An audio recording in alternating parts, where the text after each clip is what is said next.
anyone leap out to you, Drew, as value for the NFC or for the AFC or for the Super Bowl?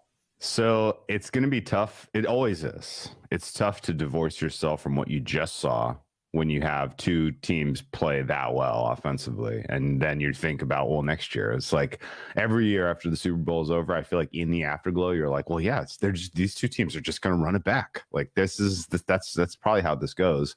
Well, the main takeaways were these two teams largely got here because they got themselves buys. For the Eagles, that was afforded by a relatively soft schedule. For the Chiefs, it was a matter of like their prime competition in division. The quarterback got hurt for a huge chunk of the season, and those things aren't guarantees to happen again. So it's going to be tough for both of these teams, I think, to get the 1 seed just based on what they have in terms of more difficult schedule and just in general, like the AFC being so competitive. For the NFC, if you were to tell me that the Eagles are going to run the NFC for the next 4 years, I'm not going to put up a big fight about that, because they seem to have the quarterback position figured out, and the rest of the roster building from Howie Roseman and what he's found in Sirianni, like it all is perfect. Perfect fluid motion. Like everybody is in lockstep here. And this is a well run organization. So the idea that the Eagles will be back in the next 3 years, I think that's pretty high confidence play. I don't know that it'll be next year because the Eagles have two things that I think affect them negatively besides schedule being tougher next year. The first is they're losing Shane Steichen. And the second is I think they're going to stick with Jonathan Gannon. So of your two coordinators, you probably would have liked to maybe upgrade defense. Yeah. I mean, I don't know what Jonathan Gannon was exactly trying against the Chiefs, but whatever it did, it didn't work in a variety of different ways. It felt like in the first half, they're like, well, let's let Kelsey beat us in single coverage, and that didn't work out at all. And then, didn't get a single stop in the second half. I agree. I don't understand why the Niners are favored for the NFC over the Eagles. I think that is wrong when you consider that the Niners quarterback is either going to be Brock Purdy coming off a UCL, who was great, but was also still the last pick in the draft, which you still have to regress to a tiny little bit over the 6 or 7 games that he played. And then Trey Lance, who is still a great unknown. I like that. As high variance a piece as Trey Lance, who has a fair bit of downside, can be favored over this Eagles team. I think the Eagles should be favorites in the NFC. I think there's only one Super Bowl bet to make at the moment, and it's tough to even say out loud, but Lions. I think the bet is the Cleveland Browns at 45. Oh, Jay. Oh. Poor quarterback in the NFL last time he had when we last saw him in Houston. I think there's so much upside in that team still. I think as well that they underperformed a ton based on kind of the expected metrics, and that defense should be better. I think Stefanski is a really good coach. I still think they have a top 3 offensive line in football. They can make some additions too. I just think 45-1. Like, how are they less likely to win the Super Bowl than teams like the Raiders? Even like if Aaron Rodgers is there, like that team has so many weaknesses on defense. Why are they less likely than? I think they have more upside than teams like the Rams, who not in a great spot at the moment in terms of how they can upgrade their own team.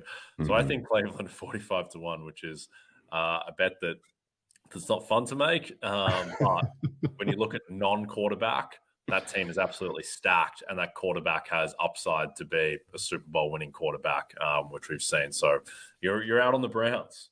I'm not look, if we see something in the first half of the season that is markedly better fit between Watson's skill set and Stefanski's offensive vision, then I will change my tune quickly on them, because you are right. If you get top 4 quarterback play with the rest of the talent on that team, you should not be priced in the 45-1 range. No way. Like, you're alive. The problem is, I think everything that Watson does that's good doesn't exactly fit perfectly with like sort of the rest of the ethos of the Browns. And I think in general, you don't have a ton of chemistry between what he brings to the team and the existing leadership in that locker room. And so if winning cures a lot, if they're coming out of the gate and they're playing well and they're winning, then I think, they come together. It's cohesive. They're going to have a nice little season ahead of them, and 45-1 is going to look amazing. But I am very buyer beware with the Browns. I thought you were going to go with the Lions. The Lions in the NFC at 12-1 would have been the only look I would make, and that's largely just because the nucleus of wide receivers is so talented. That is a really, really talented squad. Offensive line also solid. Jared Goff doesn't seem to be impacted much by the situation he's found himself in. And then if they can add some more pieces to the defensive side of the football, which I think would probably be your expectation of going into this offseason. Pick up a guy like Bradbury. Bradbury is going to be a free agent. I don't think the Eagles can sign him. Bring a guy like that into the fold, and I think you're talking about a true contender and a very winnable division. And so I think if I had to call it now, you're probably going to get Eagles Lions NFC title game, and it could be in Detroit. And then on the AFC side, ridiculous not to expect Mahomes to be back in the AFC Championship game. And you can pick any one of like four or five teams that I think realistically have a shot to be there against him. Yeah. The issue with Cleveland, outside of all the issues in Cleveland, is that, you've got to go through Patrick Mahomes and Justin Herbert and Joe Burrow and Josh Allen to get out of the AFC. But I just think that, they've got the same Super Bowl odds as the New York Giants. Like that's not right. Like the Cleveland has so much more upside to actually win the Super Bowl. On the NFC side, which is much more wide open and less anchored by all those quarterbacks I just mentioned. Again, not the most inspiring bet, but the Vikings are 20-1 to win the NFC, and they bring in Brian Flores. There's a ton of talent on that offense. I think that it's weird because they went 13-4, but I think that they underperformed, not in terms of their record, which was fraudulent, but just in terms of what they put out in the field. There's a lot of talent on that team, and they shouldn't have been an 8-9, 9-8 team based on their point differential, whatever they ended up at. I think that team still has a fair bit of upside. Maybe there's not a ton of upside in Kirk Cousins, but I think of the rest of the team, and that defense should just be better with Flores, with making some additions. I think that it's a really well-run team as well, very analytical, which we always like. And I think that at 20-1 in a weak division, and a relatively weak conference compared to the AFC, I think that's maybe a touch too big. Okay, so two quick thoughts.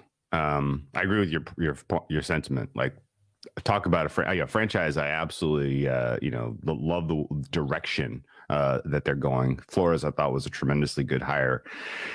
Not a lot of talent on the defensive side of the football there, and I think they're probably going to get bet against pretty heavily in the futures market. So again, here we are, middle of February. Anything you're trying to get down today or even this month, you are literally just trying to stay one step ahead of. Once win totals open up, once draft capital, once that is known, once free agency is matured, you're trying to capture equity on teams that are going to be hot in the early part of the market cycle. And the Vikings are not one of those teams. I think they're going to be bet against pretty aggressively because of the sort of the standardized wins, close wins type of, stuff. Pythag versus actual, people are literally going to look at them like, this team's going to fade. They're going to come back to earth. And on top of that, they have a bunch of defensive holes. So I think that the key really is let the price on the Vikings like fall, and then come get it on like September 1st, right? Whereas the Lions, I see in the other side of the coin, like people are going to get more and more excited about the Lions between today and the start of the regular season. So you might as well grab it if you have any kind of inclination to ever bet the Lions. And on the AFC side, the team that's going to get talked up, that's going to rise, that's going to shorten in price, that you want to capture equity on now, I think it's the Jacksonville Jaguars. I think the Jaguars, because the AFC South is so weak, you're going to have two rookie quarterbacks, maybe three, rookie quarterbacks in that division against Trevor Lawrence, who now gets to add Calvin Ridley to the fold with the rest of those weapons. Doug Peterson, another year, and second year under the system with Doug Peterson. They're going to have to make some moves defensively, offensive line shuffling in order to make the salary cap work. But I still think the Jaguars are probably going to kind of wind up in that. They're going to flip the Ravens almost certainly in that price. They may flip the Chargers just based on how the fact that they're in a division that's so winnable and the Chargers have to go through, KC. So I think the two teams that are likely to rise in the in terms of capturing win equity, it's going to be the Jags and the Lions, in my opinion. Yep. I like the look on the Jags in particular. I think the issue with the Lions is that as bad as Minnesota's defense was, Detroit's was even worse this season. Yeah, that's true.